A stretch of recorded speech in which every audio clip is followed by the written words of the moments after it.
Hey guys, what's up? Back with another video. This time, as you can see right in front of you, we have No Way Out 2004. This is the review for the day. Let's get on with it, shall we? So fasten your seatbelts. Let's go on. Let's go for a little bit of emotional roller coaster. Let's do this, shall we? First off, we kicked off the show with the lovely Tori Wilson and Sable, welcoming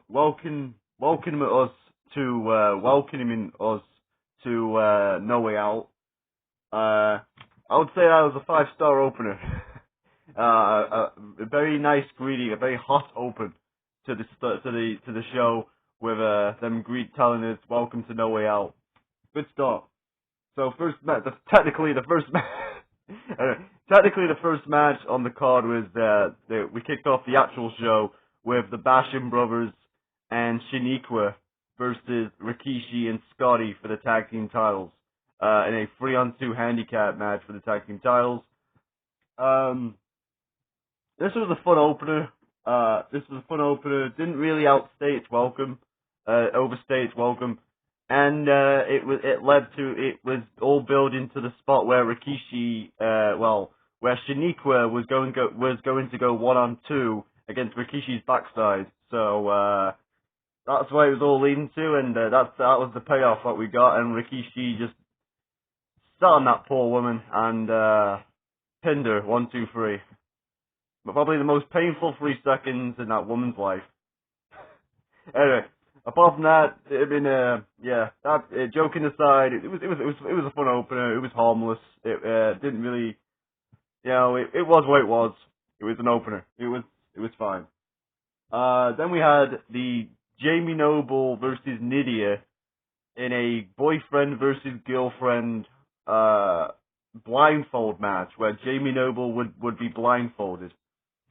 This was silly, goofy, nonsense, comedy, blindfold stuff where we had likes this stuff like Jamie Noble doing the typical blindfold stuff where he's trying to find Nydia but he can't find her, and Nydia getting out the way and playing mind games with him, like tripping him up or kicking him up the arse. We had shenanigans like pulling his pants down and exposing his his tight white boxers. That was a pretty sight. If it was what it was. Anyway, and then of course Jamie Noble would cheat. He would remove the blindfold when the referee's back was turned. I don't know how he knew the referee's back was turned, but somehow he knew it, and he took a peek at where Nydia was and threw her off the turnbuckle. And then put her in submission and tapped her out. It was harmless fun. Again, it didn't overstay its welcome, and it was exactly what it was. So no real feelings toward it, really. It was what it was. Then we had Charlie Haas and Shelton Benjamin, the world's greatest tag team, taking on the APA of Bradshaw and Farouk. The story going into this match was 3 days before this pay-per-view on SmackDown. Bradshaw went for the clothesline from Howell, and Shelton Benjamin blocked it with his elbow. So Bradshaw was walking into this match with his bad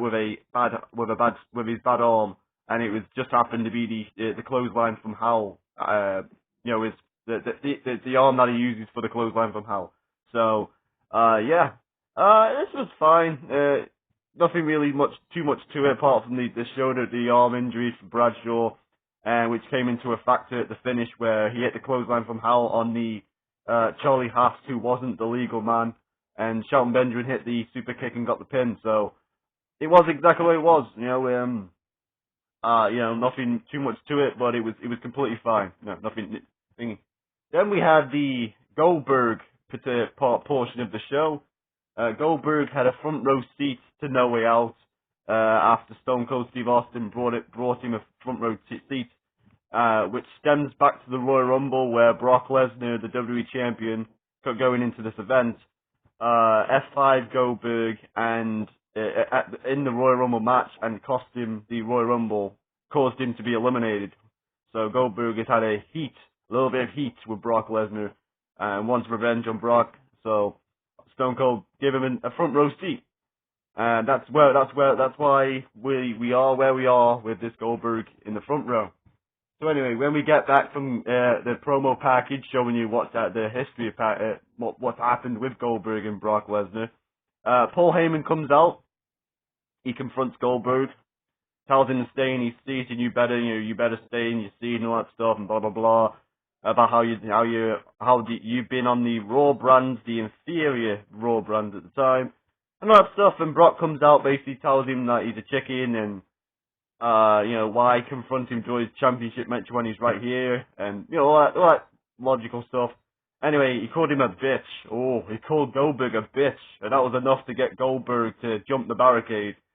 And Goldberg and Brock had a bit of a brawl, and then Goldberg got the better of it, hitting the jackhammer, and then Paul Heyman was like, "Security! Security! Go home! Arrest this man!" And Goldberg got arrested. So, yeah, a pretty awesome angle to set up a not-so-awesome match at WrestleMania 20. So yeah, this was the Goldberg-Brock build to WrestleMania. Solid build. It's a shame that the match. We'll talk about the match another time. But yeah, as for now, I was very high on this angle right now. Then no rest for the weary. I like how it transitions from the angle between Goldberg and Brock into the next match. Hardcore Holly came out for his match against Rhino, but he came out when Brock Lesnar was still recovering. And because Brock Lesnar and Hardcore Holly have a bit of a history where Brock Lesnar broke Hardcore Holly's neck, which led to their match at the Royal Rumble 2004, Hardcore Holly wanted a little bit of revenge, but Brock was able to get out there just in time. And that led straight to the next match. We had Hardcore Holly versus Rhino.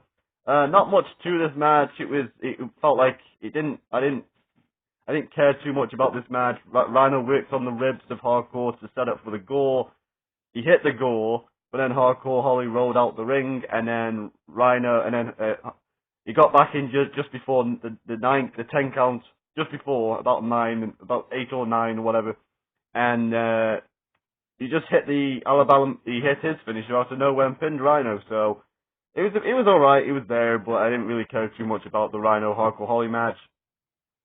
Which brings us to the next match. We have the Cruiserweight Championship on the line. We have Rey Mysterio, the champion, taking on Chavo Guerrero, the challenger.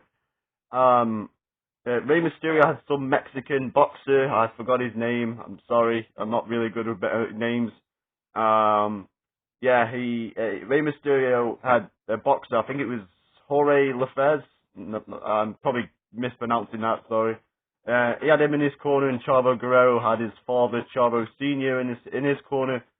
And, good match, really good stuff here. Rey Mysterio and Chavo Guerrero, as I said in the Great American Bash 2004 review, these two could probably have a good match in their sleep, because they know each other so well, so this was no different, and really good stuff. And of course, Chavo Guerrero Sr., who got knocked out by the boxer early in the match, and then the boxer got rejected from ringside, so it was Rey Mysterio against Chavo Guerrero for most like 90% of the match. It was just Rey Mysterio versus Chavo Guerrero, one-on-one, which was good stuff.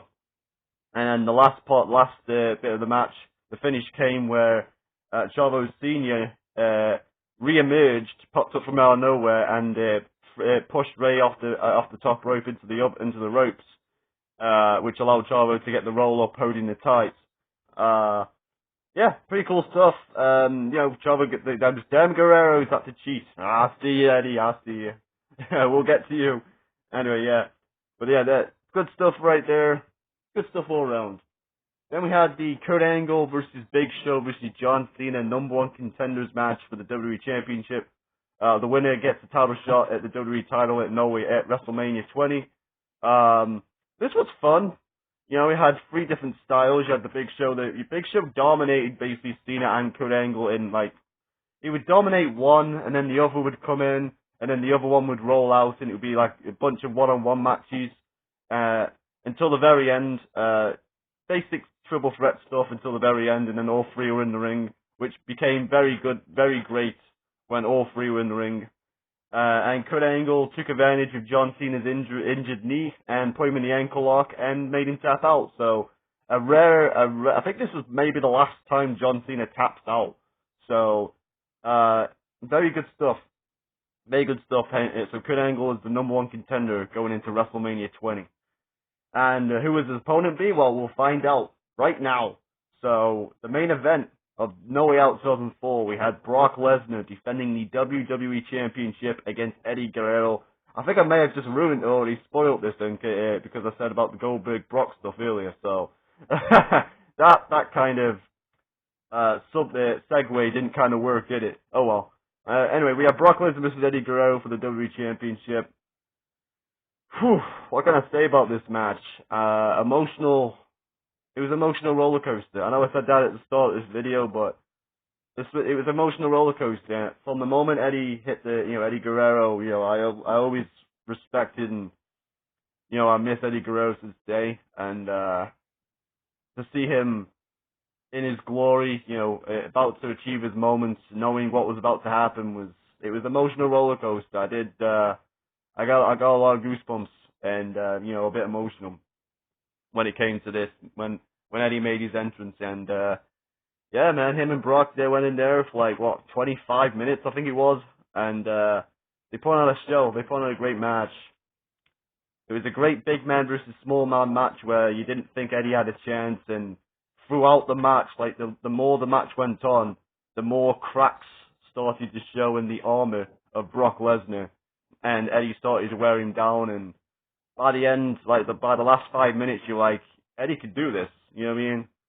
And that's how great Eddie Guerrero and Brock Lesnar are, that they were able to take a match that you didn't think Eddie had no chance of winning and made people believe by the end that Eddie could win, and Eddie won. He had slight help from Goldberg towards the end, Mr. Guerrero did, and a F5 counter onto the championship. But, F5 counter into a DDT onto the championship, which was an awesome counter, by the way. But that vision of Eddie hitting that frog splash and winning the championship was just, it lives in memory, man. It's really a really special moment. So, and it also, it sets up Kurt Angle versus Eddie Guerrero for WrestleMania 20. Or it set up Eddie Guerrero versus Kurt Angle for WrestleMania 20. And it also set up Brock Lesnar versus Goldberg for WrestleMania 22. So, yeah, I think this was a win-win all around. This main event was nothing bad to say about this main event. It was awesome. I enjoyed it. I had a fun time. So anyway, that's the show. Overall, I gave it a 7 out of 10.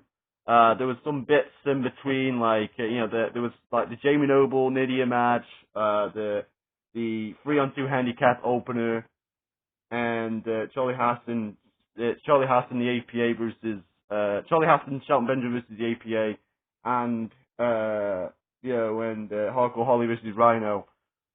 It felt some of it did feel like filler, and some was just a little bit of fun. It was fun to watch, but it was also a little bit like, okay, where's the gritty stuff? You know what I mean? So anyway, I'm gonna give this show a 7 out of 10. I thought it was a pretty decent show. I couldn't give this show a bad score considering, the main event, how great that main event was. And, yeah, thankfully the rest of the card was good too. That Rey Mysterio Chavo put on another good match, and so I'm pretty happy with this stuff. So, anyway, that's it now, guys. That's it. That's the review. Hope you enjoyed it. Leave a like if you did. Subscribe if you haven't already. If you want to. I'm not forcing you. And comment. Tell me what your favorite match from No Way Out 2004. If you watched, tell me what your favorite moment. Tell me if there's any memories of No Way Out from you for this event for you. So, anyway, that's enough for me, guys. Hope you enjoyed the video, and I'm out. Have a nice day.